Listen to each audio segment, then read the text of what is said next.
When life gets real, the mic stays warm, hosted by the dad with lots of charm.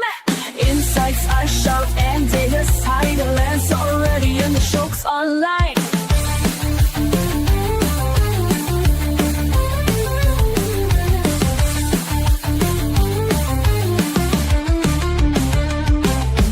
Hot takes, real talk, keeping it true. From high school halls to podcast queues, live a little, learn a lot. Turn it up, this show is hot. Grab your coffee, let's get into it. No filter, no fluff, just real talk. Let's do it. Ready or not, here we go. It's the time for love, man, to start the show.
Your major only matters for your first job.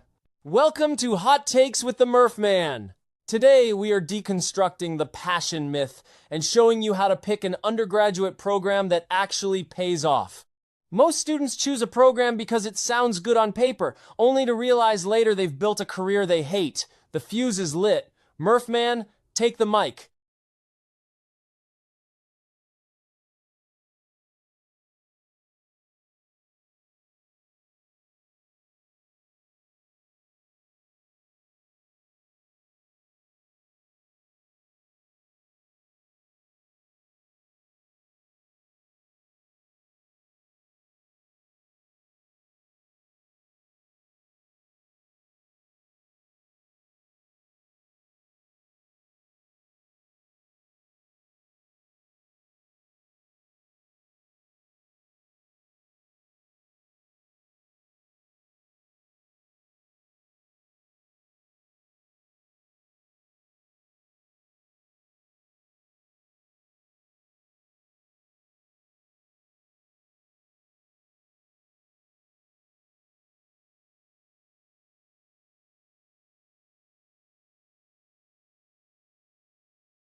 Agents on my out of my 1,000 friends.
Yeah, what do you mean?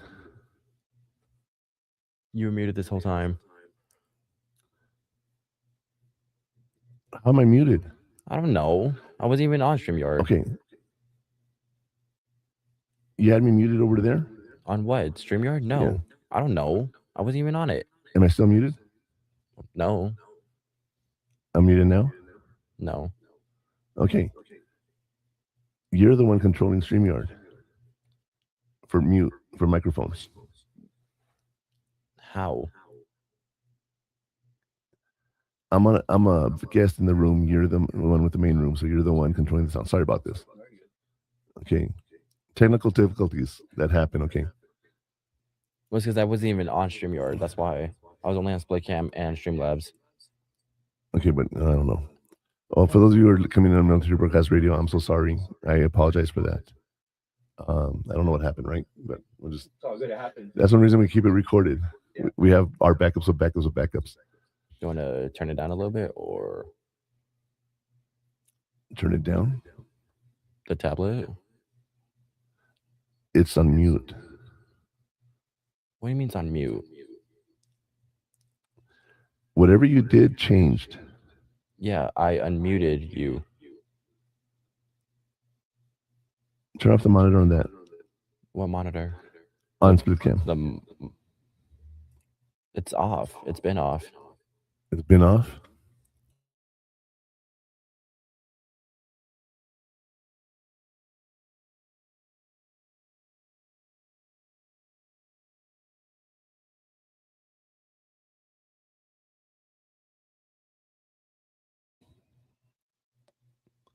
All right. So on StreamYard,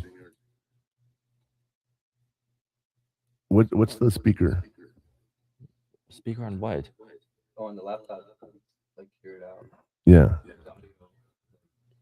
Echoing. Yeah. No. What's the audio?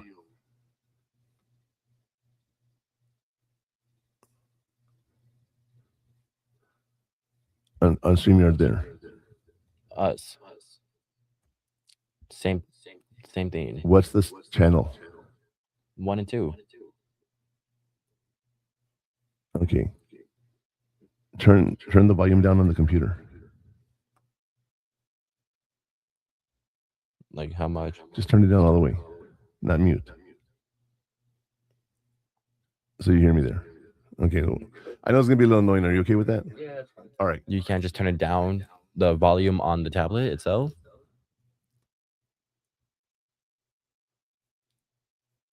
All right, it's down. Does that make a difference? It's a little better. I mean, I don't want to. Well, right now we're gonna keep going. We'll take a little break in just a sec. So, all right. So anyway, here we go. So we're just gonna jump right back into the show. Yeah. Sorry about that. To get things started, I'd like to know what is the question on everyone's mind when we talk about the burning question.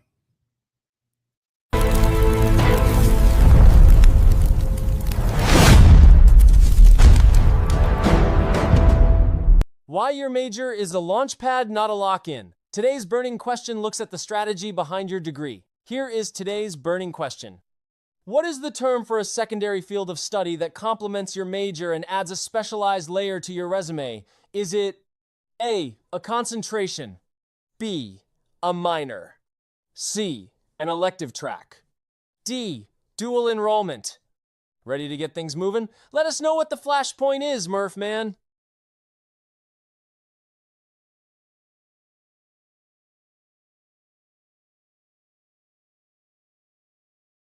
Term for secondary field of study that complements your major and adds a specialized layer.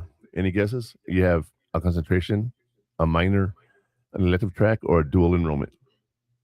I'm gonna say B, a minor. A minor. Okay. What, you agree with him? Yeah, yeah, I agree. Minor. I agree. Epstein. God. That's so sad what's going on with that. So anyway, the flashpoint is B, a minor. When students can change their major because they discover a new passion, adding a minor is a strategic way to specialize your skills. You know, you never know what you're going to like until you actually start doing things. And that's what makes it so much fun. That as you're going to school, you're learning different things and you're learning new things, and you get exposed to the world. And that's the whole point of college. Makes you a well-rounded person because you can talk about anything. Don't think of it as you're failing, but think of it as a way that you're growing because you learn yourself more. You don't know what you're exposed to. You'll never have a chance. Like Connor growing up, he didn't play a lot of sports. He wants to play sports, Now, it's sad that he hasn't been able to do what he wants to do with that. And that's what I don't like, But it is what it is. So I'm hoping that he doesn't start doing like, I don't know, kinesiology and becomes a PE teacher. I'm never gonna do that. But you like sports. See, you don't know that yet. Or you could kinesiology. Oh, you're just saying like go to kinesiology and then doing something like PE, right? Which that doesn't pay. Yeah. Because honestly, just go to kinesiology and then just go to Planet Fitness and just make some money. After that. That's what I would do. I would just go there and just like do kinesiology and just like be a PT and then just like you can easily make so much money. Well, I mean, then why don't you? Who, just in general? Or? Well, you. I mean, if you want to do it. I mean, no. That's not what he wants to do. He's just saying. It's like if I go back, well, it's because I don't like personal training. I'll be honest. That's something I wouldn't do. But I mean, if people have the patience for it, I feel like if you have the patience for it, which is the number one thing. If you have patience in it, then do it. I would say like. Do you know the Planet Fitness model for business? Oh, you told me it's like the fact that like they keep the subscription so cheap because people are gonna forget about it months later. You're like, oh, what? Only $10 a month? That's nothing. Like I'll eventually go. Yeah. I'll eventually go. And that's how they make all that money. That's crazy. That's smart though. Well, Costco does the same thing. Their main money comes from the memberships, so that's why they don't really mark up their products. And they're almost at cost on other products because they make so much money on the membership. So that's why Costco tends to be cheaper than other places. It's just every business is now realizing subscription based anything is what's going to be the future. Honestly, subscriptions. That's literally it. Yeah, I hate that. In my day, I'll show you. I have a wall full of DVDs and CDs that I have collected over the years, and I own them. Yeah. Like I don't know if you ever seen the movie Dogma. Well, Ben Affleck and Matt Damon. Yeah. I'm a big Ben Affleck fan, but no, that's one that I haven't gotten to yet. Dogma. Well, it was one of their first ones, and they just came out with a new DVD, the 40th anniversary of it. A lot of deleted scenes, huh? Well, I don't know. I don't want to open it. I imagine it's a lot of deleted scenes. Yeah. What's interesting about it is the reason it took so long to come out was because Harvey Weinstein, of all people, the Me Too movement, owned the rights to it. Yep. And finally, he needed money for his legal defense or whatever, and he sold it. So they were able to get it back and do all that. So I think that's pretty cool. What do you think? I've tried to get him to watch Dogma, and he just hasn't been into it. So we'll see what happens. I will say this: the Kevin Smith movies, like you watch them now, like they're really hard to kind of get into if you watch them now. But like I think I recently saw Chasing Amy last year. Like that was the first time I saw Chasing Amy, and I'm not gonna lie, like I liked it just because I'm like, yeah, I grew up with these kind of movies in the early 2000s, right? But like I feel like people now would watch it and be like. I'm so lost. Yeah, you are. I'm so lost. But you know what I'm talking about, right? If you know Chasing Amy, it's one of those things that you don't realize. Some of it's genius behind it, but it's not everyone's cup of tea. Like Clerks. Oh yeah, Clerks. I couldn't get into those. Dogma is the same way, but for whatever reason, I like Dogma. And I also love, what was it? The Jesus, Buddy Jesus. I was. Is that the name of the movie? No, it's Dogma, but Buddy Jesus. Remember I told you, George. Remember George Carlin, the comedian? George Carlin, like a famous. He'll show you right now. George Carlin was one of the most famous comedians at the time, and very dirty. He had like the 7 words you can't say on TV. And he played the bishop, right, in Dogma. And he talked about how he wants to be more hip and get with the younger kids. So they come up with Buddy Jesus. So no, it's over there, kind of. He has a duplicate screen. Oh yeah, that's so true. Do Buddy Jesus real quick so you can see it. Watch this, dude. Sorry, you guys, you can't see it on screen. Look it up on your phone, Buddy Jesus Dogma. But Oh yeah, that one. Yeah. Everyone, I remember everyone would have that as their Facebook profile picture or something. Yeah, right. yeah, I would see that all the time. Yeah, I forgot about this. Those guys would always just troll you on Facebook too, on the comments. Yes. Yeah. People. Yeah. And so everyone knows Buddy Jesus. Anyway, that's from Dogma. You know, it's one of those things that there's so many things that came out of that are amazing. Yeah. But if you ever get a chance to watch Dogma, it's a really interesting movie. I like it a lot. It stirred up a lot of controversy. I think that funny video of Kevin Smith on the street. No one knew who Kevin Smith was, but he was there on the streets, protesting with them too, just as a joke, as a gimmick for the news. That was funny. But I mean, yeah, those Kevin Smith movies, man, like they're movies where it's like if you're not in the '90s or from the '90s, even early 2000s, like you're gonna have a hard time watching it unless you could really just appreciate, filmmaking. I think, It's one of those things you just have to be into it. During COVID, because we had nothing to do, I started making him watch all these old movies, and one of them I had him watch was Blazing Saddles.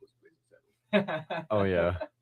He got angry because I wasn't angry. I was just, yeah. It was so racist. Yeah. And he hated it. I mean, that's like I'm racist, but not that racist. I think everyone is racist to some point. Everyone has those stereotypical thoughts or those comments and phrases and whatever. Only for jokes, not actual racism. But that's still being racist. Well, with my friends, I'm not like saying that to everyone though. Okay. I only say to like my close friends, because that's our humor. But I'm not like expressing it to everyone on the streets. When I was in the Army, there was a group of guys I was talking to, and I was like their token white boy. And we hung out and we were doing stuff. And one time we were having a conversation about races and whatnot.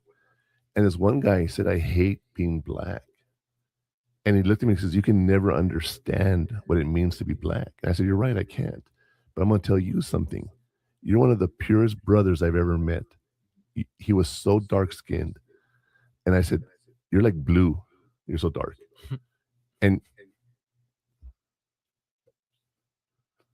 And I said, and I wasn't trying to be insulting or anything, but you're black and you need to be proud of your race. Like I'm 50% Hispanic Mexican. Connor's 75% Mexican. He's more Mexican than I am.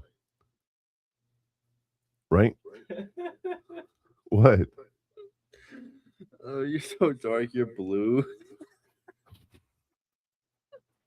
I'll tell you what. On that note, I think we need to do today's hot take. What do you think, Connor? Yeah. All right. Yeah. Here's today's hot take.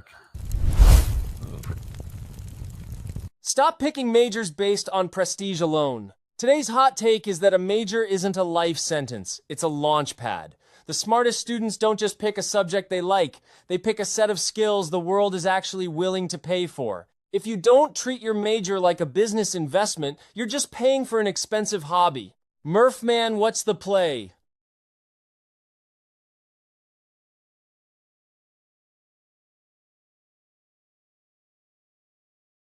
A major is not a life sentence, it's a launch pad. The smartest students don't just pick a subject they like, they pick a set of skills the world actually is willing to pay for. If you don't treat your major like a business investment, you're just paying for an expensive hobby. Pretty much. I learned the hard way. What do you mean? Well, back in LA, I went to school for film for like a year, and this was like the worst time to do film. If this was like the 80s and 90s, I probably would have been fine, right? Because like I think that's when like it was booming, the film industry or whatever. Yep. But when I went back to school in LA, I went to school for film, and then this is like the time when like AI was like finally making like waves, with like what's that, Sora? Remember? Yeah. Sora was a big thing. When all those were a big thing, and then not only that, but I started learning, like working in the industry. I was already working with like top music video director. I don't say, but he was like one of the top ones, right? Working with like a lot of rappers, like Offset and or whatever. And even him, like I remember being behind the scenes with him, and he was even like saying too, yeah, man, like I'm trying to find a new career or whatever. This music stuff, music video stuff, this film stuff doesn't pay any more money. And I'm like, what do you mean? He's like, yeah, like we're only getting paid like $1,000 for a music video. And then imagine that, like you set up a whole budget of like $10,000. You have to hire a bunch of people, rent cameras, rent the lights, rent the studio, whatever, blah blah. And like a top music video director is only making $1,000 walking away from that. And I'm like, this is not sustainable. This is not livable. You're right, especially if you're out there in LA. This is nothing right. So from there, like even he was looking at like AI businesses, looking at other businesses, and this was back in 2024. So you can imagine, like picking a major nowadays, it's like, man, like you have to do something that's really gonna last like 10, 20 years. Oh, okay, well, hold on. There's two parts here I want to talk about. One, the first time we were on the show, you talked about AI because that's why I wanted you to come on, right? And you said if you think back to the 80s with the dot-com bubble, you get invested in that, right? And then in the 90s, you have the computer stuff and all the internet is blowing up. And then in 2000, there's this thing with Bitcoin. Yeah, the bit crypto, and that started coming out. And you're like, if you don't get involved with it, then the same thing is happening now with AI. Jump on the bandwagon and learn it, or you're gonna be left behind. I'm a teacher, and AI can take over my job. They actually, in some districts, they're already doing it. It's taking away a lot of lawyer jobs too. Well, it really can take. I mean, think about it. Like some jobs, well, like when you do business documents and everything online, you can definitely get away with that. But think of it too, like you can talk to an AI chatbot and be like, "Hey, how innocent or how guilty am I? If this is not blah blah blah blah blah blah," and then next thing you know, like it just tells you everything. Wow. Because even lawyers are afraid of AI too. That was a big thing. Like now, like a lot of states or a lot of there's like a lot of government restriction on AI being used for like law. Yes. They're scared that it can take away a job. But you think about it, the programmers are the ones going to have the jobs, right? But we were talking about Cloudbot. Oh yeah, and well, it's now Molted. Moltbot, yeah, I couldn't remember what it was, but it's taking. You literally give access to your computer to this thing, and it does everything for you, and actually rewrites code and everything. Like, why are programmers needed? You know what I mean? Exactly. It's one of those things that it's crazy. And what I like about there's some jobs like nursing that you have to have those people's interactions. Doctors, they can do surgeries with the robots and the mechanics and the Da Vinci tools and whatnot. Amazing that they can go in and remove your gallbladder through a little hole. Nowadays, you know what I mean. But as far as being replaced, you think about what jobs can never be replaced. Mechanics. No. Well, unless we get a robot, but even that's that's still a few more years from now. But everything's getting replaced by AI. We're becoming Wall-E. We're becoming those fat bastards floating around in chairs, right? With the Apple Vision Pros. That's funny. I mean, AI really is. That's why people either got to step up, and I think that's really what it is. It comes down to people stepping up. Because I mean, like the way I see it now is the fact that it's not gonna replace 100%, but it can definitely replace like the people that just show up to work, collect a paycheck, and go home, and that's it. People that can actually contribute, those are the ones that are gonna stay.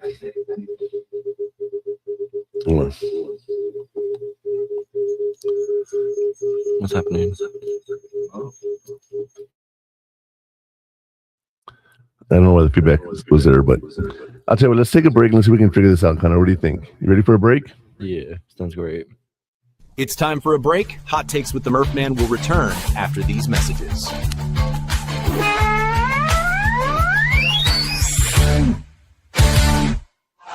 The station where our veterans' voices are heard. MBR Talk.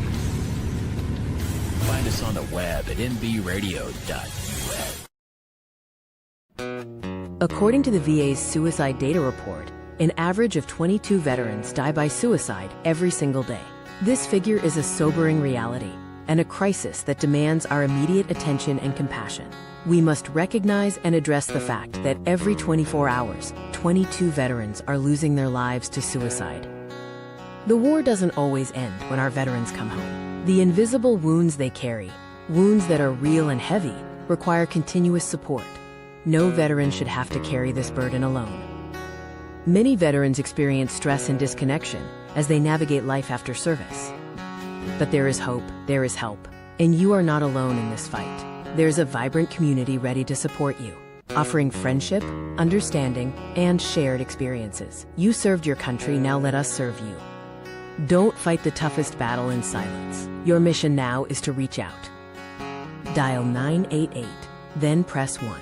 Text them at 838255. The Veterans Crisis Line is available 24/7. Every day, we save lives. Your life is invaluable, and your service is honored. Let's work together to make 22-0 again. No veteran should face their struggles alone. Together, we can ensure every veteran finds the support and hope they deserve. He gets help, but he still feels off. Sees an ad on the TV about a dog batting said, "This is a man's best friend." Whoa, so he goes one day and he picks it up. Never thought a dog could bring so much love and put a smile on his face. But he's finally found a saving grace. He needs help, but he don't know the path to take or the way to go to be free. Put his mind at ease. We will help, 'cause we can't stand to see a soldier go to God by their own hands. We will do everything we can to make 22-0 again.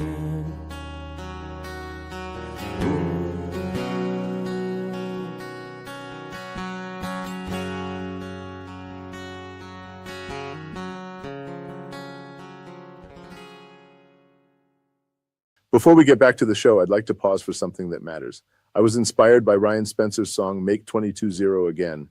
I'd like to remind you that help is always available 24/7, 365.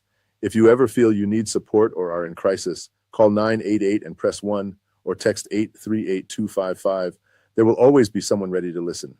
Remember, you are not alone.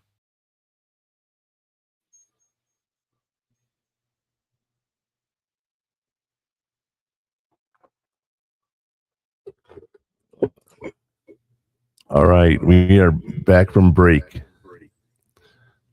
And I think we need to talk about laying down the coals. These are the terms we're going to talk about in today's show. So let's get back to the laying down the coals. How to use LinkedIn to reverse engineer your degree. We're laying down the coals so you can navigate the registrar's office like a pro. Here are the terms we will be covering today. The major, your primary area of specialization. Credit hours, the units of value proving class time. General education, core classes designed for a well-rounded perspective. Exploratory track, a flexible path for students who are undecided. Now that the coals are laid, Murph Man, let's discuss the foundation.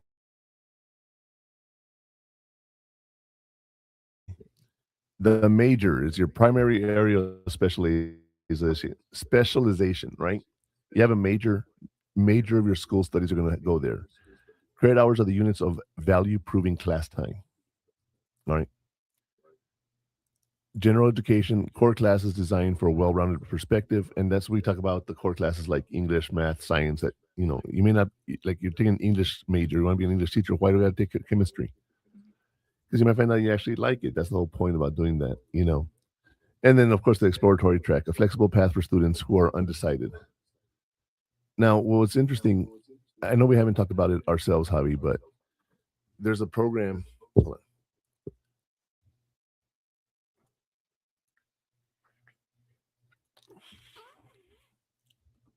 There's a program online called Career Interest Game. That's our episode 11, by the way. But during the website, you go through it and it gives you 6 categories, and it actually matches your personality to a job. So I want you to think about this. The example I always use is a mortician. People who work in a funeral home.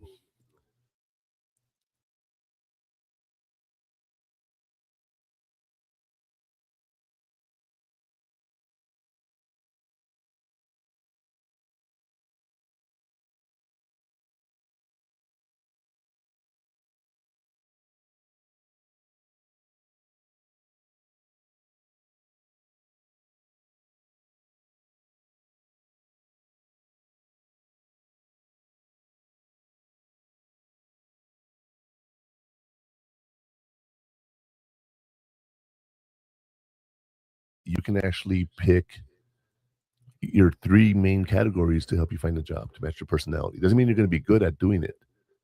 But like when I took the test, it came out as a dietitian.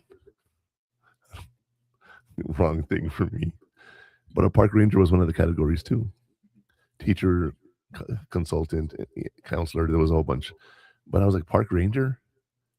And I don't know if you know this, have you ever been to a park, national park? Yosemite. Yeah. Okay. Running In park rangers. In DC, when we were there, all the sites are national parks. So Connor got a little passport he could take, and he went and get stamps from all the park rangers and stuff, right? You have to be a very social person to be a park ranger because you have to talk about the history of the park, and you have to be able to educate. And so it's like, oh, this is actually pretty cool. And this, had I taken this test at a younger age, I could maybe have become a park ranger because I like history. Yeah. The thing is, you never know where you're going to be stationed. We have the Chamizal National Park here, and they have the same thing there. So it's one of those things that you don't realize how much your personality makes you happy at work. And some people don't realize what they can do or they want to do, and before they know it, they can find something. Yeah, definitely.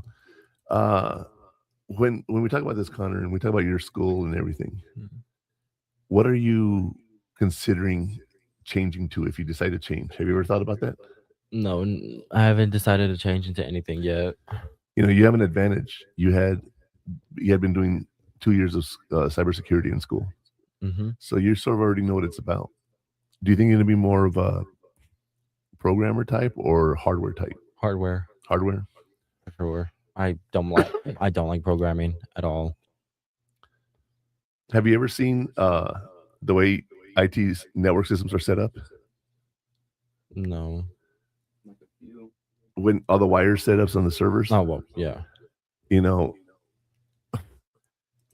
You pull one out, you don't know where you're disconnecting from. That's crazy, And when they run the wires, that's a whole mess. Just server farms are one of those things that really cool. Data center server farm. Yeah. That's money right now, though. It's going to be money forever. Yeah. But there's so many options there, right? But yeah, that's the thing with his field; it can go anywhere. So that's the nice thing. But I'll tell you what. Let's talk about the story from the fire, and let's talk about Priya. The secret to choosing a major without the stress. Priya loved biology, but wasn't sure she wanted to be a doctor.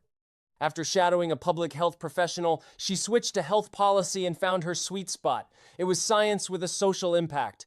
Her story shows that a major isn't a lock-in, it's a launch pad for discovery. That was a story from the fire. Murph Man, are you feeling the heat?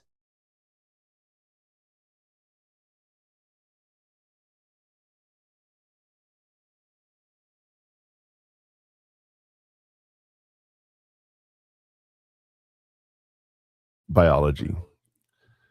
And let me get back to the screen. She wanted to be a doctor. After shadowing a public health professional, she switched to health policy and found her sweet spot. Science with a social impact. That is something I wanted to do, public health. That's where, when I stopped counseling, I looked into programs for public health.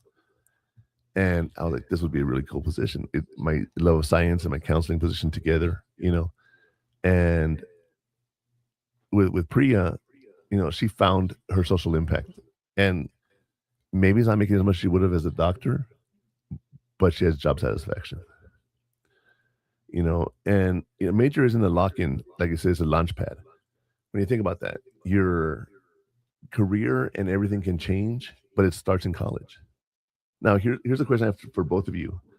What's more important, going to college or finishing college? Let's say, well, it really depends what you land in. Depends what you land in. Exactly. I don't think, I think if you go there and trying to learn gender studies, I don't think it's going to matter as much if you're not left or not, I mean, maybe you'll get a paper, but that's about it.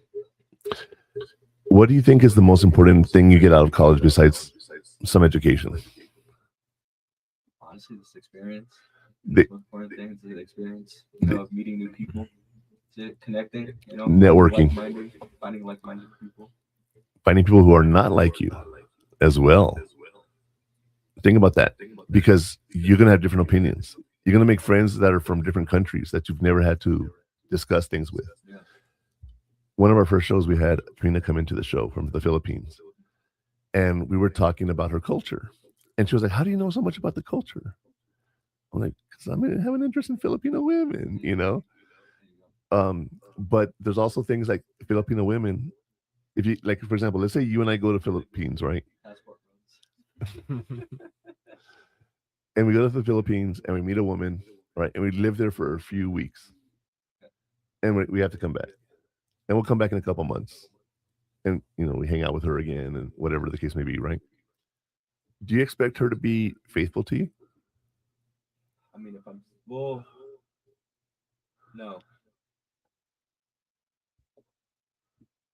No. I don't think so. She doesn't know if you're ever coming back, Yeah. right? I'm not coming back. I'm pessimistic on those subjects, so yeah, I'll say no. Well, their cultures, they're trying to get married, Yeah. and they will treat you like a king while you're there. When you're not there, they don't really care, So when I was talking to Trina about this and whatnot, she was just laughing because she's like, "That is so true." And there's also a comedian that talks about like the difference between Japanese and Chinese women. A Japanese woman would look really good for you all the time, but if she has to end up taking care of you, you're on your own. Oh yeah. A Chinese woman doesn't tend to do that so much, but they will be there until you die because their culture is very different, and you don't know this until you meet someone from those cultures. That's why I say, networking is one thing because you make friends and you make contacts. And that's one reason Ivy Leagues and all these schools that are so big, it's not about they have a better education. They have better contacts. Oh, definitely. Like you go to Harvard, you're going to meet somebody that's like the prince of this country, blah, blah, blah. And then next thing you know, you go on a private island.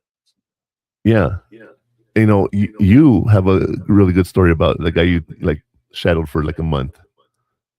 The influencer.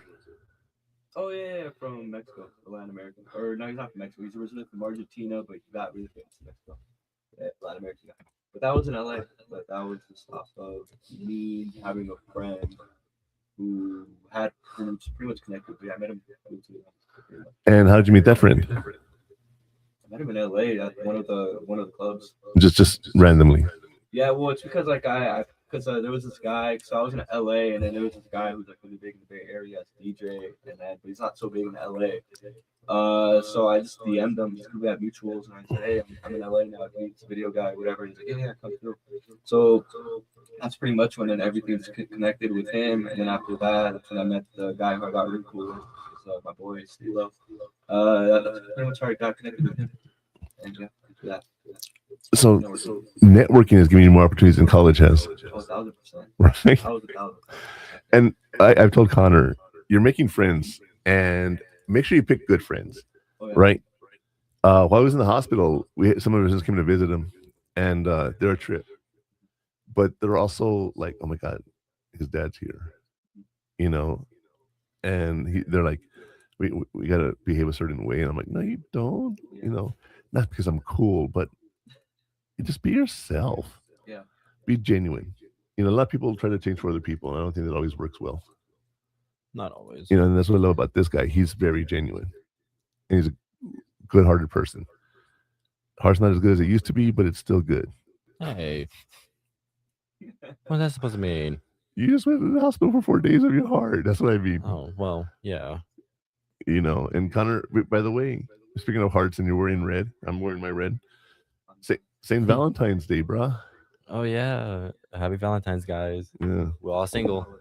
It really is. Yeah, just to buy. All the holidays are scams. What are you talking about? It's all business. I mean, some holidays are fun, though. Well, I didn't say they can't be fun, but like, for example, celebrating Fat Tuesday. Huh?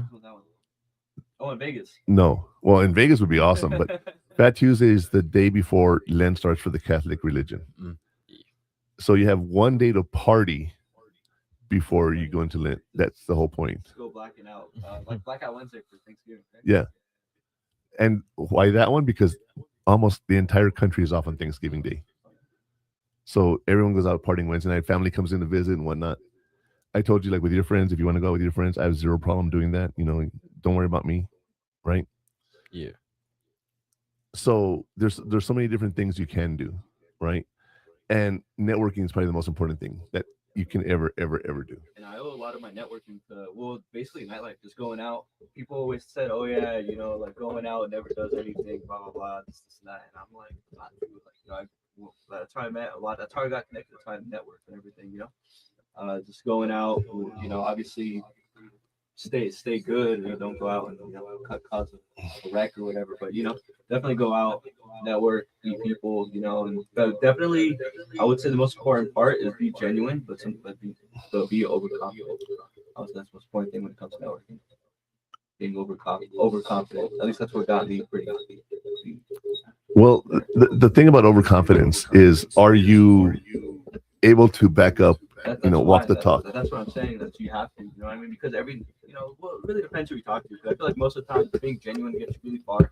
But obviously, like, you know, if there's like an opportunity that arises, you know, obviously, you know, be very like, you know, like, oh no, I'm the guy.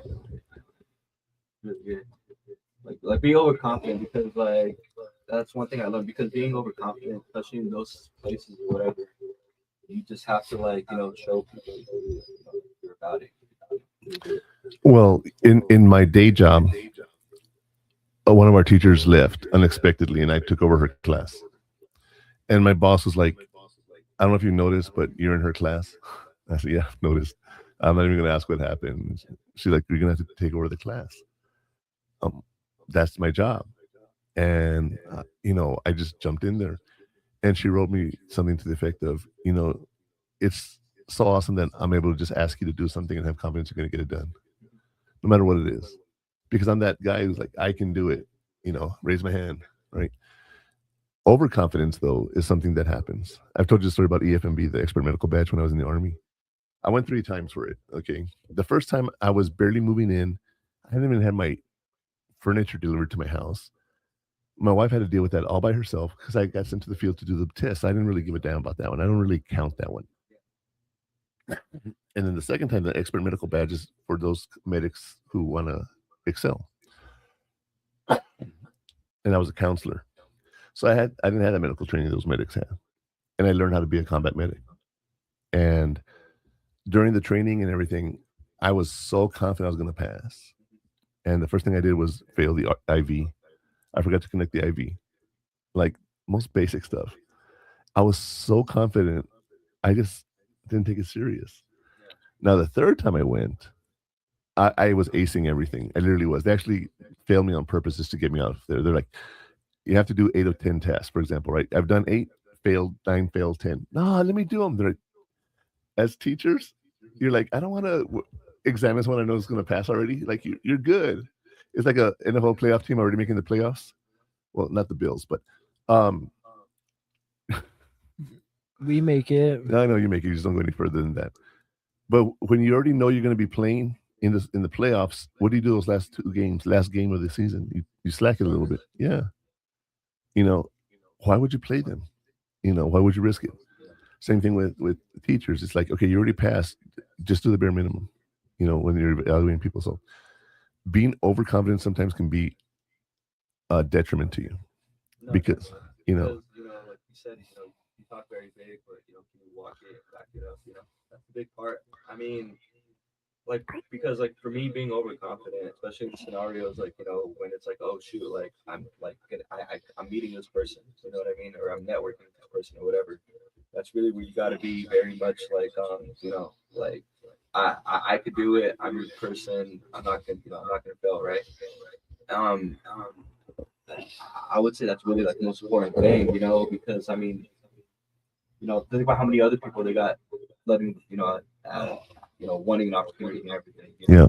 And obviously, overconfidence stands out. Like the loudest person in the room is always going to stand out. You know what I mean? I mean, obviously, if you're good at what you do, and that, you can easily go there, back it up, or whatever, then definitely be overconfident. Yeah. You know, and what's interesting is sometimes when you're overconfident, you know, you're sometimes, like I said, you got to be able to walk the talk, you know, walk the walk. When you know you're a badass, you're a badass. You know what I mean? You just know it, and you have to be cocky about it. Not necessarily. You know, Connor is a very humble kid. I say kid, you're an adult now, but I remember one time he was helping his friend study, and he says, "I'm helping her with English, and she's helping me with English, and I'm helping her with science or physics." Math. And I was like, "Oh, okay." And he goes, "Well, it comes easy to me." Yeah. But it wasn't a brag or nothing. You know what I mean? That was just you being you. And sometimes that's even more confidence. And when you're that guy, you know, who they call. That's who I used to be, and I feel I'm getting back to that point. When I was a counselor, any hard case, they would give it to me. Like, oh man, yeah. I had this one day in my career where an employee died at a school. I walked on campus to talk to the counselors, and the principal is walking in her first day of school. She has to deal with an employee who died overnight. Okay, a well-loved employee by the whole neighborhood. She walks into a gang initiation as she's walking on campus. Deals with that, gets to her office, and there's a kid in the office asking for help because he was sexually abused by his uncle the night before. And that was her first day on the job as a principal. And she goes to the counselors because, you know, counselors supposed to know what they do. And they said, "We're going to call someone." They called me. And I went in and I handled all three situations. And I got people involved and networked and everything. That's who I used to be. And then with my debriefing experience and everything, where they would call me whenever things would happen. You know, I'd be part of the team that would go out. I wasn't in charge of it, but I was, you know. But it's nice to know when you're that guy. And you're my AI guy. You know that, right? You're going to be my contact on this, okay? So have confidence in that. Okay. You know, but like talking about your situation, you moved to El Paso. I don't know if you want to talk about how you decided to come to El Paso or not, you know. I mean, yeah. I mean, what was it last year? Beginning of last year, like, you know, it became just a downward spiral, right? Starting what New Year's was last year, downward spiral. Like I remember New Year's, yeah, it was New Year's. Pretty much like, you know, me and my roommate, we've been friends for like 10 years or so.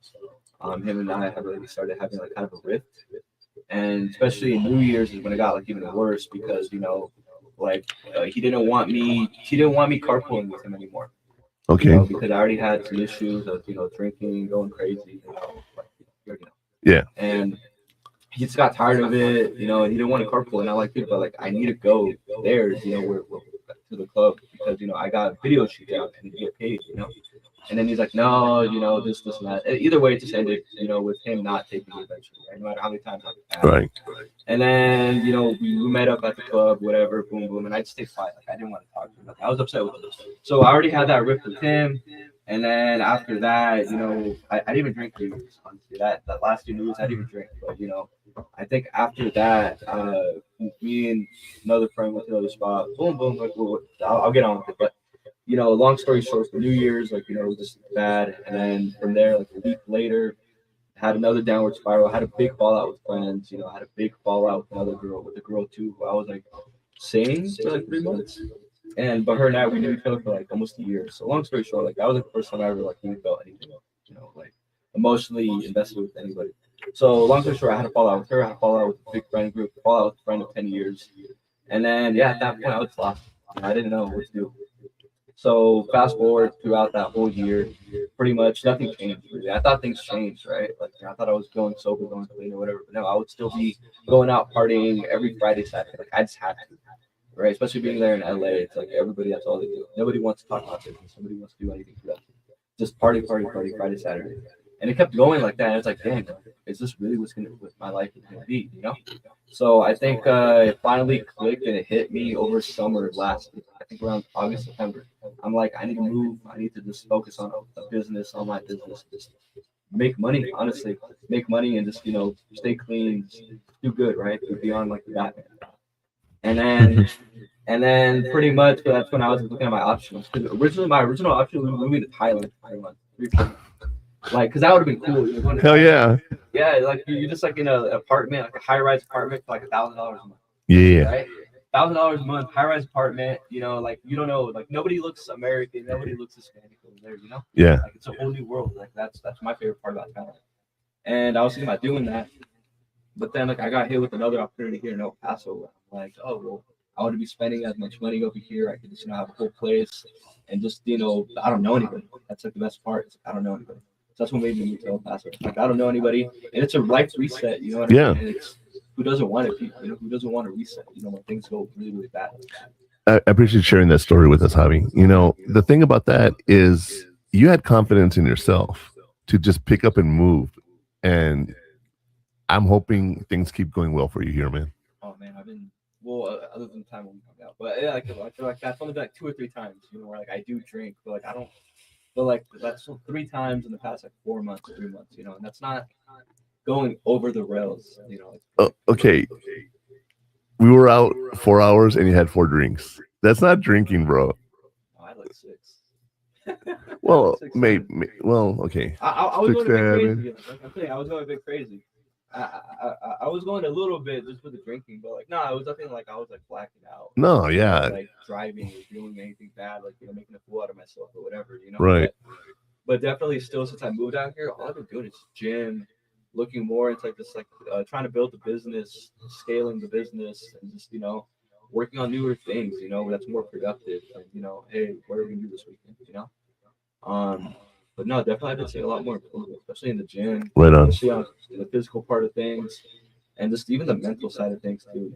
But going back to the whole moving thing, it's like it's now or never. A lot of times, I think hesitation is like the one thing that fucks up a lot of people. Hesitating.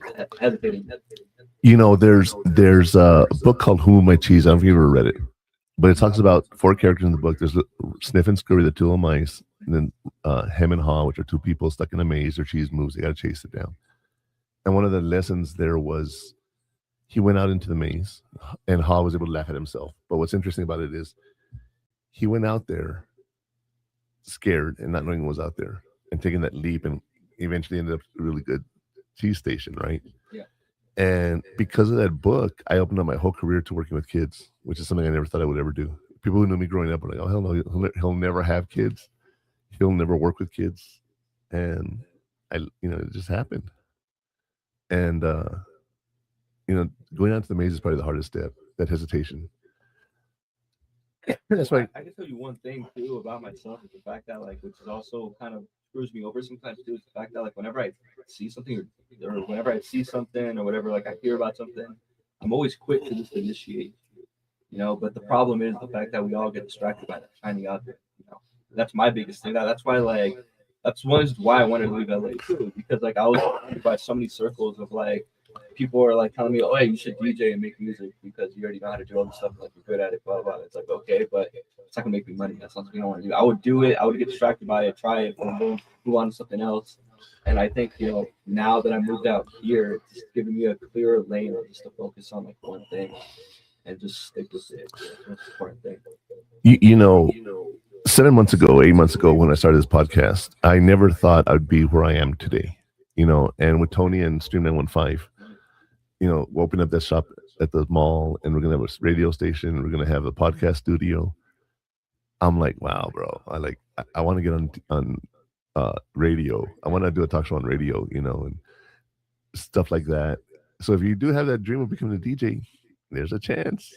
I mean, there's that thing where it's 10 years, 15 years, once money's already set or whatever, it's I would definitely look into it. I'd just be an interesting plan. With me, if I ever won the lottery, I would want to learn how to fix cars. And but I would buy an engine block, the best engine block, and I would buy the best heads, and I would buy the best cylinders and the best spark plugs, and start building my car. You know what I mean? That's what I would do. That's a goal of mine too. I definitely want to be really more a mechanic. I really do want to get a shit box, whatever, and just fix it up. That'd be a lot of fun too. Yeah, those monkey wrenches are really cool. If you were to do that, what car would you do? Would you rebuild it? Honestly, have it an '87 Trans Am, the Smokey and the Bandit vehicle. Rob has one. You know, he has a white one with the eagle in the front. Yeah. So you're more American muscle? Oh yeah, yeah, definitely. Uh, my dad used to own a Nova, Okay. but it wasn't like souped up or nothing, you know. And I know you don't know this about me, but when I got separated from my first wife, I went through a midlife crisis because I didn't know who I was. And I'd been married to her for 13, 14 years, and I got married at 19. So my whole life with her was her and me. And all of a sudden I'm by myself. I didn't know who I was. I went through this whole process of learning who I was, and it's pretty trippy for all my friends. But I bought a Honda Civic, and I put in speakers on it. I had a boombox. I had a switch. So I'd be driving, just boom, you know, and then I had Murphman on the windshield. I'm one of those guys. Not racer and racer or nothing like that, but that was something I always wanted to do, and I got it out of my system, obviously. But muscle cars are where it's at for me, you know, and parts are getting so hard to find them nowadays. It's really difficult, you know, even for my Kia to find a windshield for them, you know, like it's hard to find that, you know, it's crazy. I can't imagine having a classic car. This guy likes Corvettes, right? Mm-hmm. And I told him, I said, go to college, get the degree, get the job, turn 25, and then buy your Corvette. Maybe you wait till you're 30, but you want to have that one car that you're going to drive on the weekends. That's not your daily driver. You know, how about you? What do you like? I'm super. Well, I've always been way more into like. Well, for me, first and foremost, Lamborghini. Okay. Car that like it's like yeah, like I need to get it. I need to get a Lamborghini. Their Porsche, Lamborghini, Porsche, McLaren.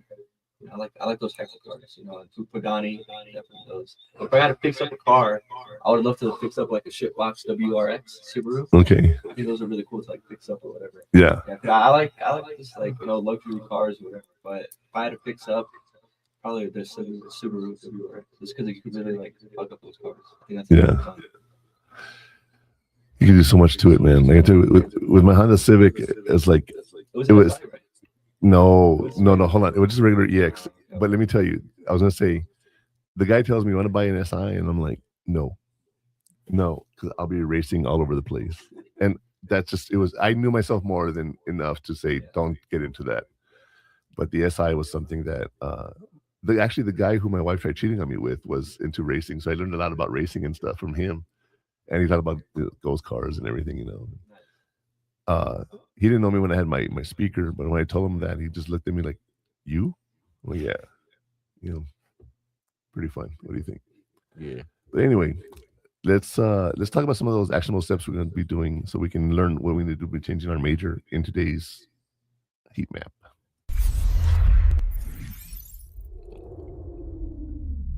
Why skills and networks outlast your undergraduate degree. Here is the heat map to stop the indecision. Audit strengths. Audit your natural strengths to see where you naturally excel. Placement rates. Look at the job placement rates for the program to ensure real-world success. Shadow professionals. Shadow a professional in that field for a day to see the daily reality. Check ROI. Check the return on investment, ROI, of that degree using tools like the college scorecard.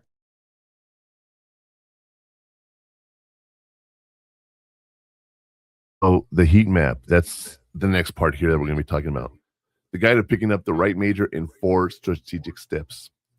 First, audit your natural strengths to see where you naturally excel. You know, you got to see what you like. How are you going to go to college if you don't even know what you like? You can be undecided, take all your basics and everything. That's fine. But you have to know what you like to do. Like, for example, I'm not going to go to a trade school because I'm not mechanically inclined like that, you know. Also, you have your placement rates for the program to ensure that there's a market. Everyone is doing cybersecurity right now. There's actually fear that 10 years from now, it's going to be flooded and there's not going to be any jobs. You know, and that's a pretty scary thought. You know, hopefully by that point, you're already at a point where you get a job and you can go forward. You know, shadow professionals and doing your internship, you know, seeing what the actual job is. You know, it's hard to know what the actual job is if you don't go do internships, you know, and you might find that you don't like it at all.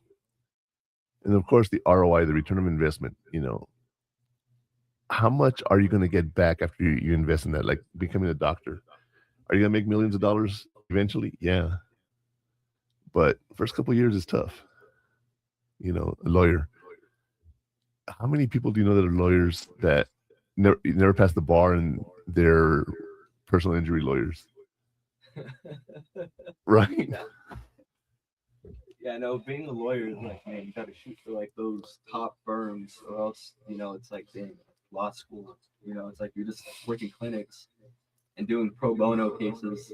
That's just. Yeah. Well, like Saul Goodman getting his degree from the Samoan School of Law or something. Lately, I've been watching a lot of Suits, so I don't know. Oh, that's right, huh? I like Suits. It's cool. Li- It's a bunch of oral farming. Oral farming, yeah, definitely. I started watching this TV show Matlock. Okay. With Kathy Bates. In the old days, he was a lawyer, and he had his own thing. I made him watch the first episode. Don't give away a spoiler at the end, right? Mm-hmm. But it's a lawyer show. But it's not Suits. It's not anything else. It's different because there's a subplot to it that is not revealed to the very end of the first episode. But I was like, it's just another lawyer movie. We get to the end, and Connor's like, yeah, I could watch this series. But he couldn't do Suits. Really? It took me a while because I started it like 3 years ago. And then I saw like the first 3 episodes, and then I'm like, I don't like this. But then like the TikTok edits, man. The TikTok edits. I know. To me, like, this is aura. Like, I like this. And I started watching it again. I rewatched it like the last month. I'm already on season 8 after a month, like a few weeks, right? But I started watching it again, and I'm like, okay, I kind of see like the hype for it now. Like it's cool. Like it's horror farming, right? Like it's like who doesn't want to be like just like confident, just like walk into a room and be like, no, I got this case. Why? Because it's me. You know what I mean? Yeah. Like, that's what the show is, but it's cool. Talk about overconfidence, right? Yeah, like I think people like that always win at the end. You know what I mean? Just go in and be confident. Just like know that you're the best at what you do, and I think that's like the important message every young man should have. Do you remember when they met each other for the first time, Harvey and Mike? Yeah. They go into the room, he dumps the suitcase of pot, right? And he's like, oh, I know all about the law. Test me. Or anyone can read it. And he turns around, he's playing solitaire. Oh, yeah, exactly. Just walking into the room being like, I'm that. Yeah. Well, I don't know if you're at the episode yet, but there's a scene that happens like that with Jessica. Where when she quizzes Mike. Yeah. And he goes, well, it's easy to stand in front. That's been a theme throughout the whole show. But she turns it around, she's like, it's off. Yep. That's when you're like, oh damn, she's a badass. Yeah, exactly. Harvey, same thing,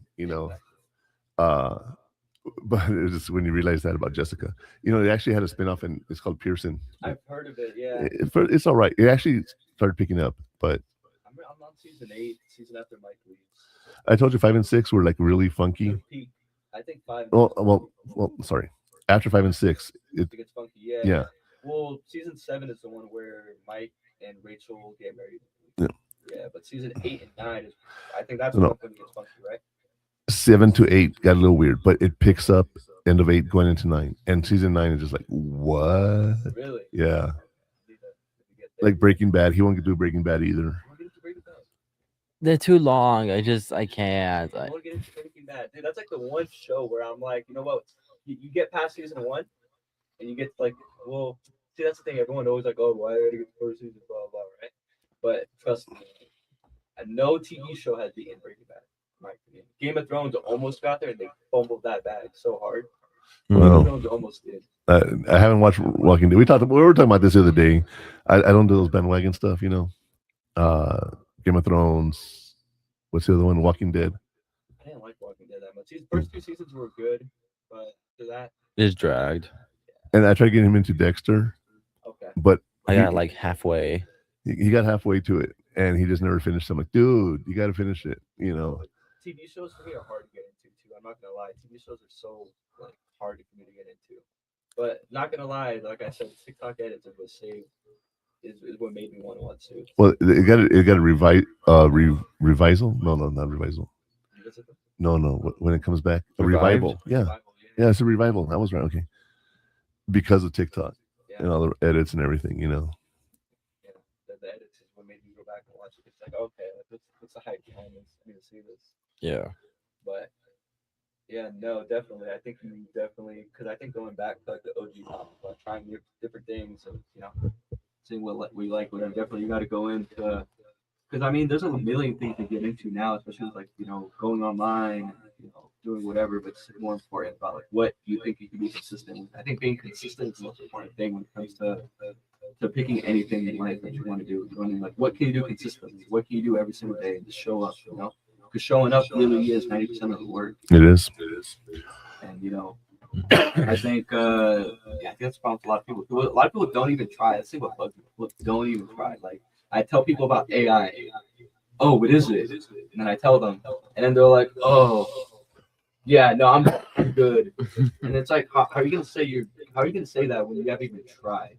Right. People think, oh no, I'm fine where I'm at. Just going to work for somebody else. If I get fired, I get fired, and that's it. You know what I mean? People don't have persistence. People don't have the will to try. One thing I will say about millennials and Gen Z is they've taught us boomers and Gen Xers loyalty to the business doesn't matter. Jump ship, change jobs, get an increase in raise, worry about yourself. The phrase nowadays is PTO is not time off. It's prepare the others. I'm taking off. That's an attitude that in our day we're like, hey, do you think I can take a day off? And very different. Yeah, no, definitely, man. I mean, that's why to me, like the biggest point of like, you could call me a doomer, a pessimist, or whatever, but that's why to me, like now I just see it as like, you know what, like I've just given up with back for a lot of people, and I'm just like now I'm at the point where it's like, yeah, like I'm happy AI really is taking a lot of jobs because I mean, like sometimes I'll go to the front office or I'll go to a desk and I see the receptionist who's there on the phone. It's like, don't even say hi. They don't say hi, welcome in, blah blah. They're just there on the phone like that, and I'm just like, yeah, I'm glad AI's taking a job because you don't do anything. Right. You don't help anyway. You're just sitting there, like keeping the seat warm, collecting the check, going home, and that's it. And it's like, well, if I could have a machine that doesn't take time off, is always on 24/7, always in a good mood, why would I not use that? The $3,000 I'm giving this person. At the same time, AI is still not where it needs to be able to take care of the customer service. Oh yeah. So quick. But like I called AT&T the other day because I had a problem with my bill, and I hate those bots too. I know what you say. I hate those bots. And they're like, question, what is your question? I'm calling because I got charged for something. Okay. You have a billing question? No. And then like, well, we can send you to the website where you can no. God damn it. I hate it too. And I'm driving like, just give me a goddamn representative. Exactly. Yeah, it's not at that point yet. It's not at that point, but like, who's to say it's not going to get here within a year, especially with how fast it's moving? God, man. If it can do that within a year, I mean, because either way, no one's giving up on AI. It's not going to leave. Businesses aren't just going to give up on it. At least smart businesses aren't just going to give up on it. Because think about all that data it's already collecting from all those angry people right now. It's only going to be a matter of time before you get like such a good one where it's like, oh wow, okay, good. We don't need to pay that operator in India anymore. Yeah, well, yeah, that was another issue because that bugs me too. Is like we just press one for English and then it connects to somebody from India and it's like I can't understand. I can't. Yeah. Like I don't mean to be rude, but I can't understand. I can't understand you. Do you know how an Indian rings the doorbell? Oh God. Ding a ding a ding a ding a ding. Anyway, how about we go to break now, Connor? What do you think? Yeah. This is one of my favorite songs called Adios Amigo. Stand by. It's time for a break. Hot Takes with the Murph Man will return after these messages.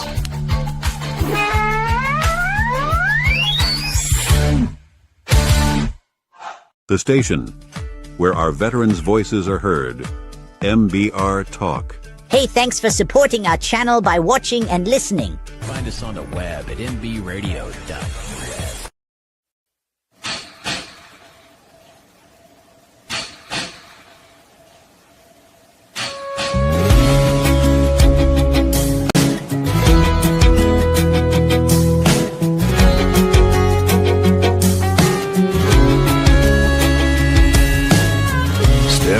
There's a hotel window, many floors above. What's missing down there is love. thinking through the smoke that fills my mind. Don't worry, it's not my first time. Adios, amigo. So glad I seen you. I won't be seeing you around. Adios, amigo. I've been looking for you since I stepped foot in this town.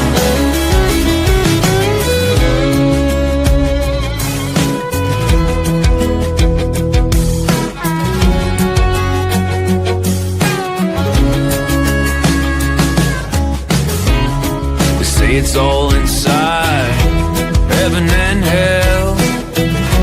What happened to that angel when he fell?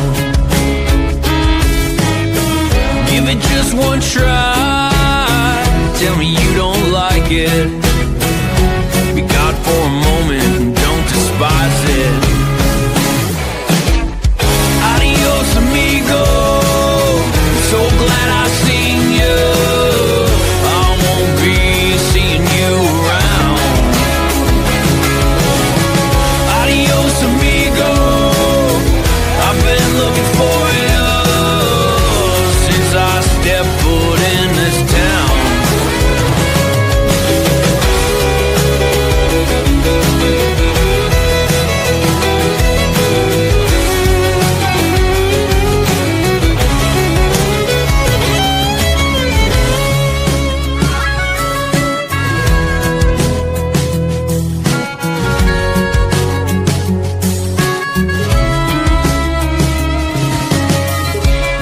Step outside and breathe. Play a little in the street. Hope it's not me they're sending. Move on from over there. Give the kids a little scare. Oh, these fences, they need mending. Adios, amigo. So glad I seen you. I won't be seeing you around. Adios, amigo. I've been looking for you since I stepped foot in this town. Adios, amigo. So glad I seen you. I won't be seeing you around. Adios, amigo. I've been looking for you since I stepped foot in this town.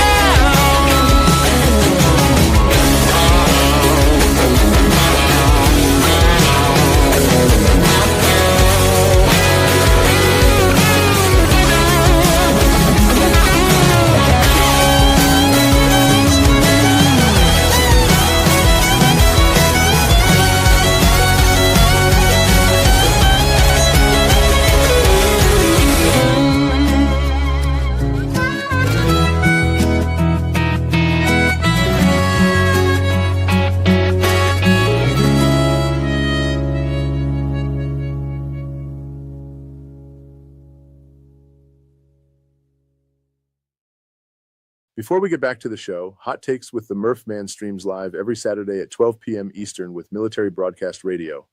At mbradio.us, we give veterans a voice and help them launch their own podcasts. Make sure to visit purehottakes.com for all my socials and links to our premium content. I mean, TikTok Live post this, no? Oh yeah, exactly. So anyway, we're back, you guys. Now, while on the break, we were talking about medical insurance and everything, and you don't realize that insurance matters, you know, but you got to make sure you have stuff like that. You know, here we're talking about career and whatnot, and we talk about the actionable steps you can take. So we give you the map on how to get there. We talk about the terms, but right now we're going to talk about where you get burned. This is the pitfalls you'll have in our section, where you get burned. Reframing the major decision as a discovery game. Here is where you'll get burned. Status chasing. Don't pick a program based on status if you have no interest in the day-to-day work. Income assumptions. Don't assume a high-paying major will make you happy if you hate the coursework. Ignoring data. Never ignore the data on where that degree actually leads. Danger zone identified. Back to Murphman for the warning.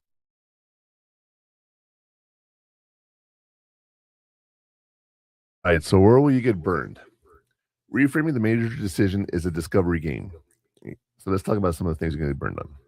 Status chasing. Don't pick a program based on status. If you have no interest in the day-to-day stuff, why bother? It's one thing to say, hey, I'm a doctor now. Just to say you're a doctor, it doesn't work that way, right? Income assumptions. Don't assume high-paying major will make you happy if you hate the coursework. That's the thing about you right now. You're liking your coursework, right? Yeah. Well, hold on. You're interested in it, but you don't like it because it's hard. Yeah. Yeah. You're sticking discrete structures, right? How would you clarify that class? Like, what would you classify it as? Honestly, it has to do with a lot of numbers, and there's some formulas that she showed us that I never knew of, but it's just showing us like how to do stuff like how to make stuff easier, because it seems simple, but then I can't really explain it. You have to be there to like understand. That's how hard the class is. Okay, you can't even. No, it's because even Carla, who's a physics major, she says, "Oh, that's between 0 and 1." So she told me something like that. It's all binary. Like, that doesn't explain the damn thing to me, And so I'm waiting for him to finish the class and tell me how it all works. Well, I need to catch up with it because I missed a week of work. So, the other thing here also is you want to be aware of when you're sitting there. Hold on, I lost the train of thought there. Ignore the data. Never ignore the data on where your degree actually leads. What's the outlook on your job? There's ONET. There's things of that nature that you can go to and you can check out careers. ONET's a really interesting website. But as we talk about this, these pitfalls, if you don't really research your subject, how are you going to know what you're going to want to do, right? So talk to people, go to job search, job shadow, ask people. I'm going to tell you, when I first started here in El Paso, I got interviewed as a social worker. And the very first question in the interview was, have I ever been told I gossip too much? That was the first question in the interview. And I said, if that's the thing you're worried about me? And she says, well, you're perfect for the job. I said, exactly. You couldn't say anything like, so tell me why you think you'd be a good fit for this job. Tell me what's your experience. No, it's, do I gossip? How bad is your program here? That you have to ask that question before you get into anything that matters. And I just said, thank you. And I got up and walked out of the interview. I needed a job, and it's funny because I actually ended up working with another program in her company. So she got to see me do my job, and I built one of the most in the company. There's 3 of us, Thelma, Candy, and myself. Nice. And we built a lot of money for the company. And she's regretted, she just totally regretted it. But, it's funny. Anyway, yeah, you got to research your careers. When I was in the Army, I was a draftsman, an architect. I'm not artistic. I ended up becoming a counselor. And even in school, I didn't know I was going to be a counselor until I was like halfway through the program. I just knew it was behavioral science. I didn't realize it was counseling. I was like, oh, behavioral science, whatever, And I just stuck with it because I was good at it. So I fell into my career. I didn't, like a lot of people who are counselors, I didn't go to counseling and I'm like, it helped me. I want to help others. No, I got into counseling and realized how screwed up I really was. And then I got the help I needed and moved on, Right, Connor? Yep. Nothing wrong with getting help. No, but sometimes it doesn't help. That's true. Yeah. I can sit here and tell you there's people I've helped and there's people that I haven't helped. And I like to think I'm a pretty good counselor. But it's personalities don't match. some people are really fitted for it, others aren't. I mean, I'll be honest with you, like I don't like helping others. It's like that's like not like in a way where it's like I won't give you $1 or I won't like invest in a small business. I'm very for like, yeah, you know what, like I like investing in friends' businesses or I like believing in people or whatever. That screws me up a few times before, where it's like, you know, people always come to me and ask me for help, and it's like I lay out a whole plan or I lay out a thing for them, and then just like, okay, yeah, I'll think of it, I'll do some, you know, garage photo, blah blah blah. It's like, dude, you know, like I don't like that. You know, I've told you about my take a lawyer to lunch thing. Yeah. Where you find someone in a subject you like and you take them out and you get to talk work, and that's sort of like what we do. I'll go pick, you know, we'll get up, we'll go have a couple of beers, we'll talk about business. Yeah. You know, but it's more than that. But it is a lot about business. You know, we talk about careers and things that are happening and whatnot. That take a lawyer to lunch to me is such an important part, because you have to find people in all the different fields that you can call up and say, hey, let's go eat lunch. And you know you're gonna have to talk to them. You know, my friends who call me, they're like, hey, are you busy? Can we go have dinner? Obviously they're having a bad day, so they want to go talk, get some counseling. Yeah. I get a free meal, everyone's happy. You know, it's a real thing. It's a real thing. And yeah, that networking and everything is so important. You know, I mean, yeah, no, I mean, I think definitely just meeting people, like meeting the right people too, and like cutting off people who don't benefit much to your life, and being able to categorize your circle is like super important too. You know what I mean? Like super important. Like you have friends that are just to go out, have fun, whatever, right? That's all they're gonna be for. Trust me, like that's all they're gonna be for. Because I would like, because if you go to those people and you ask them like, hey man, I'm doing this business, I need this, I need advice, whatever. They don't care. You know what I mean? And not only that, they're probably gonna laugh at what you have to tell them either way, right? But if you, and then you gotta have friends where it's like this business, and it's like, yeah, like, you know, like all we do is talk about how are we gonna grow, how are we gonna make money, how are we gonna succeed. And you know, like you don't mix those at all. You know what I mean? Yeah. Keep them what they're good for, and that's it. And nothing wrong with it, but it's just like it's only becomes wrong when you confuse it, and you think that, oh yeah, these friends are gonna be with me forever, and they're gonna blah blah blah. You know, it's like no, keep them in their circle, keep them in their place. You know. yes, it's so true. And you know, we got to protect ourselves from stuff like that. You know, and that's what we're gonna do with our heat shields.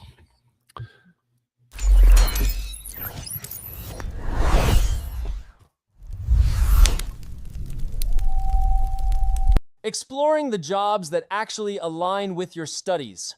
When choosing a major, your heat shield is defensive curiosity. This means seeking electives, actively seeking out electives and internships that test your passion. Testing resilience, asking yourself if this choice can survive 4 years of hard work. Protecting curiosity, ensuring your interests aren't burned out by external pressure. The shields are up. Murphman, what's next?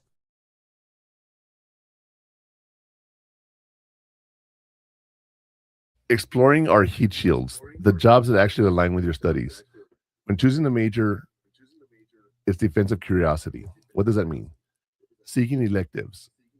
When you're doing an elective, you're supposed to do something outside of your normal field. I don't know if you ever knew that or not. It's an elective, it's not required. But I try to take as many electives related to the job that I'm in, because I think that's very important. But you're supposed to do things outside of the norm. And like Connor, who's going to college, we were talking about some of his electives. I'm like, take philosophy. He's like, hell no. I'm going to take jam session or whatever, you know. And I'm like, okay, I'll let you go with that one, you know. Right? Better electives than I took. Hmm. I said those were better electives than I took. I just took the elective where it was pretty girls. Oh, man. I can't even see where they are, bro. I don't know where the pretty girls are. I have to like wait until I get into the actual class. Just take like the most generic classes, and they're gonna be there. The most generic electives, they'll be there. Trust me. Like you take something like what is it? Like you take something like physical. No, not because they hate it when you get to college. You take something like what was that one elective? I can't think. I got brain fog. Well, see, with me, I always recommend music, because I've never met an ugly music teacher. Oh, teacher? Well, Wait, you're going after teachers in college? No. Hey. Oh, no comment on that one. No comment on that one. You know, when I was single, I had a student hit on me, and I was like, no, thank you. You know, just hit me up after the semester's over, after I've done your grades. You know, never did anything though, right? But it's like it was just the weirdest thing as a teacher, just having students hitting on you, just because you're the teacher.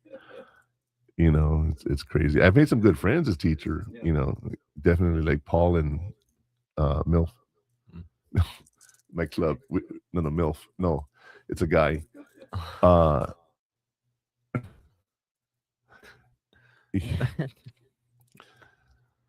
We have nicknames in our club, and his name is Evaporated MILF because he likes older women. So it's all dry. That's fine. He's called Evaporated MILF. I never knew his full name. Wow. That God. fantasy ended right after high school. Yeah. Oh well. Wait, what I can't say fantasy? that. Older women. I'm just starting that. I don't like it. I'm not gonna lie. Well, I was 18 dating a 36-year-old dude. So we were in a sexual prime. It was fun. It was a lot of fun. Yeah, no, like now if they're older than I'm 27, so like now if they're older than like 25, 26, that's where I'm kind of like, Well, with me, I don't. 30 is my cutoff. You can't be younger than 30. I feel like when you raise Half that my after age. a while, Half my age. you raise that after a while. Well, I've told Connor, if you start dating him, I need to know, dude. I've told you that if you start dating someone that's a little older than you, you got to make sure I don't know her. You got to show me a picture. Because I may have gone out with that's bad, right? That's really bad. We were at his cousin's birthday party, and I sat there, and a girl walked in. She had just turned 21. This girl walks in, and I'm like, oh, I think I know her. And my sister-in-law's boyfriend was like, what? I think I know that girl. He's like, where do you know her from? She's one of your students? I'm like, no. Oh, God. So, yeah, I've always warned Connor, hey, you want to make sure you do that. Make sure you let them know. Yeah, I don't need details, but, you know, just it's funny. I've actually had a friend who has slept with the two brothers and the father. Oh. Three different situations, completely separate, had nothing to do with anything, and she finds out they're all related. Pretty bad, huh?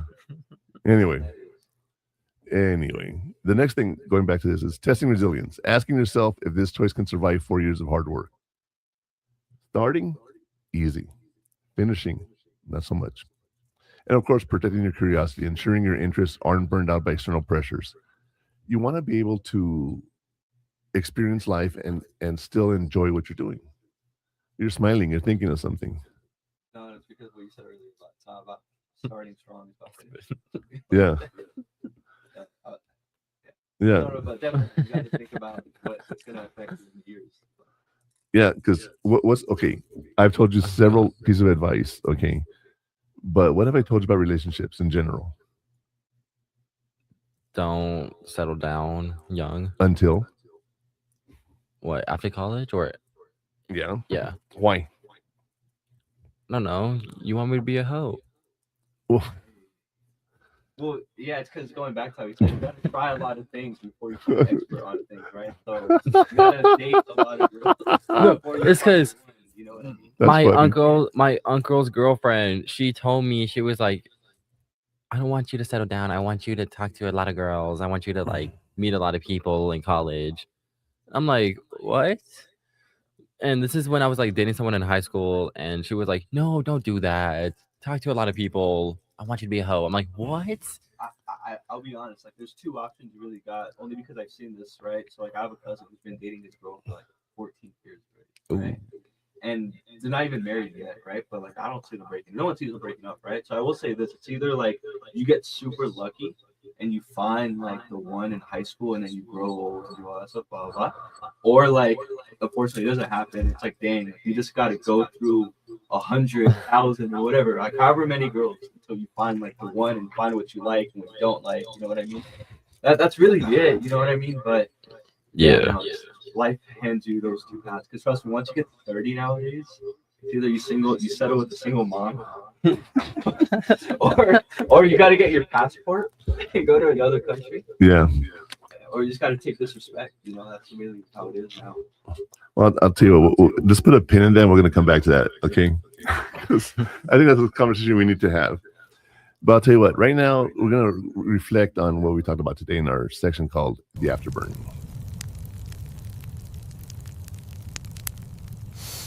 Don't let an academic label define your entire career. Here are some questions for reflection. What subjects make me lose track of time? What kind of problems do I enjoy solving? What do I want to learn more about, even if it's hard? Reflection complete. Murphman, time for your thoughts on today's episode.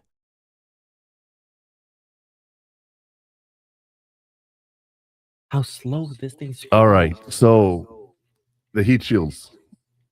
I'm sorry, the afterburn. Don't let an academic label define your entire career. What subjects make me lose track of time? You know, sometimes there's subjects we take and it doesn't work. It doesn't work whatsoever. And you're like, this is just a waste of my time. Now, I took philosophy and I'm like, why do I need to take philosophy? I learned how to think in that class. It's really cool. Also, what kind of problems do you enjoy solving? That's a big one. It is. Yeah. It is. Do you like steps that you have to solve, or do you like engineering things, making things, solving a problem? One of the problems I have, I'm gonna share with you right now. I want you to think about this, okay? Look at the room you're in right now. Are we centered in the room? Oh God. We've been struggling with this for 3 days. 3 days. I don't think no. I'm gonna say no. Okay, look how much space is behind you and how much space is behind him. Okay. We've taken a cord, a string from that corner to this corner. This is dead center. That's the dead center of the room. No, well, not apparently, because there's more room on this side than there is this side. Yeah. I don't think so. Well, but I'm telling you, we've actually got a string and put it up, and yeah. That's crazy. We can't solve that problem. Whatever. Anyway, so it's something we're going to keep working on, you know. And also, what do you want to learn more about? That's something that you got to ask yourself, because just take a class in college and learn. You know, I took macroeconomics and intro to business and realized it wasn't for me. But do I understand supply and demand a lot better? Yeah. You know, but we're going to take a quick break and we're going to come back. Actually, let me just get to the final burn. All right. Yeah.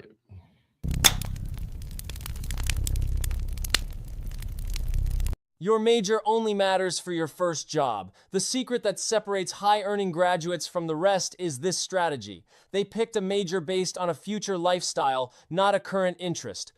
Your major is a tool to build the life you want. Use it wisely. The final flame has been struck. Back to Murphman to wrap the show.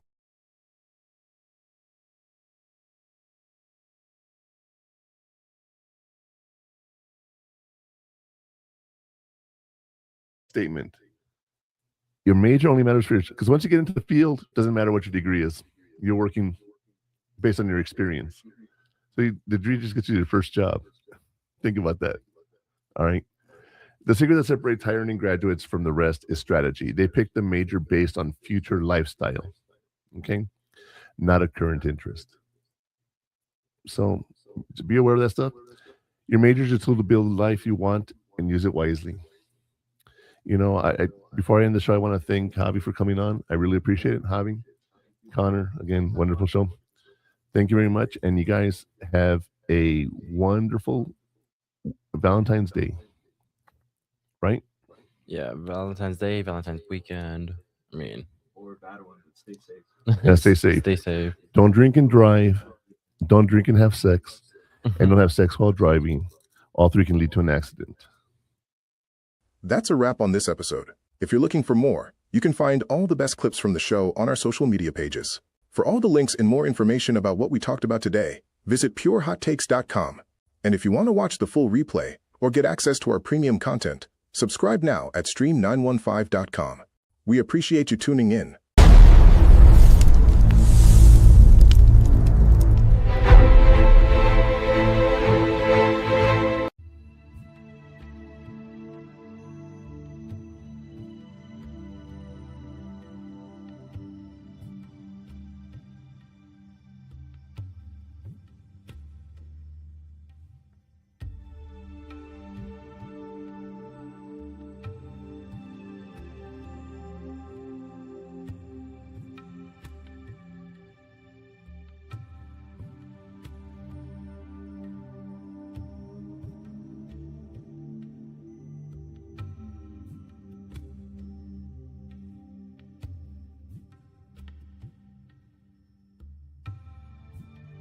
Ladies and gentlemen, thank you for tuning in to Military Broadcast Radio. As we wrap up today's show, we want to remind you that the podcast of today's episode will be available right after we go off the air. So if you missed any part of the show or want to listen again, be sure to check it out. And remember, we're here to support and honor our veterans. Your stories and experiences matter, and we are committed to giving you a platform to share them. That's right. We're here to give our veterans a voice. So don't forget to catch the podcast and stay connected with us. Giving our veterans a voice.